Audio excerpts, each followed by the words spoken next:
विधान परिषदेच्या एका जागेसाठी काँग्रेसचा अल्पसंख्याक उमेदवार जवळपास निश्चित मानला जातोय। नसीम खान यांच्या नावावर शिक्कामोर्तब केला जाणार असल्याची माहिती मिळते। विधान परिषदेच्या एका जागेसाठी काँग्रेस अल्पसंख्याक चेहरा देणार आहे। नसीम खान यांना लोकसभेत उमेदवारी नाकारल्याने ते नाराज झालेले होते। आज बैठकीत हे नाव निश्चित केलं जाणार अशी माहिती सध्या मिळते।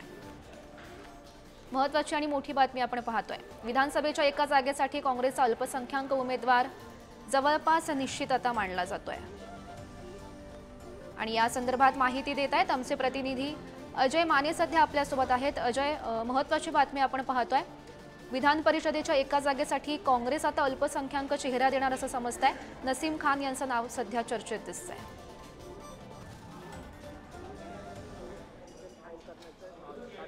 सुरू झालेला आहे त्या अनुषंगाने काँग्रेसच्या वाटेला आलेल्या जागांपैकी एक जागेवर अल्पसंख्याक चेहरा देणार असल्याची माहिती जी ती मिळत आहे। सगळ्यात महत्त्वाचं जर पाहिलं तर ज्यावेळेस मुंबईत काँग्रेसने उमेदवार दिले त्यावेळेस संपूर्ण महाराष्ट्रात एकही अल्पसंख्याक उमेदवार लोकसभेला दिला नाही, म्हणून नसीम खान यांनी जी ती उघड नाराजी जी दर्शवली होती त्या संदर्भात त्यांनी जे ते राष्ट्राध्यक्ष खरगे यांना पत्र दिलं होतं आणि त्याच्यानंतर पुन्हा काल एकंदरीत मुंबई अध्यक्ष वर्षा गायकवाड यांच्या विरोधातही काल नाराजी जी आहे ती 16 जणांनी दर्शवली होती आणि त्याच्यानंतर मुंबईत संघटना वाढवायच्या अनुषंगाने सुद्धा राष्ट्रीय अध्यक्षांची भेट मागितली होती। त्याच्यानंतर आज दिल्लीतून अशी माहिती येते की नसीम खान यांची मुंबईच्या महाराष्ट्रातील विधान परिषदेच्या जागेवर जी ती वर्णी लागू शकते। म्हणजे विधान परिषदेच्या 11 जागांपैकी काँग्रेसच्या वाटेला महाविकास आघाडीत काँग्रेसच्या वाटेला आलेल्या जागांमध्ये एक जागेवर अल्पसंख्याक चेहरा देणार आणि हा अल्पसंख्याक चेहरा नसीम खान यांच्या रूपात असणार अशी माहिती आता एकंदरीत काँग्रेसच्या गोटातून बाहेर येताना पाहायला मिळते।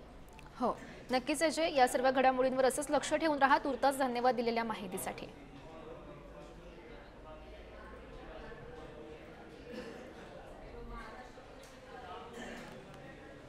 तर महत्त्वाची बातमी आपण सध्या पाहतोय। विधान परिषदेच्या एका जागेसाठी आता काँग्रेसचा अल्पसंख्याक उमेदवार हा निश्चित मानला जातोय। नसीम खान यांच्या नावावर शिक्कामोर्तब होण्याची आता शक्यता दिसते।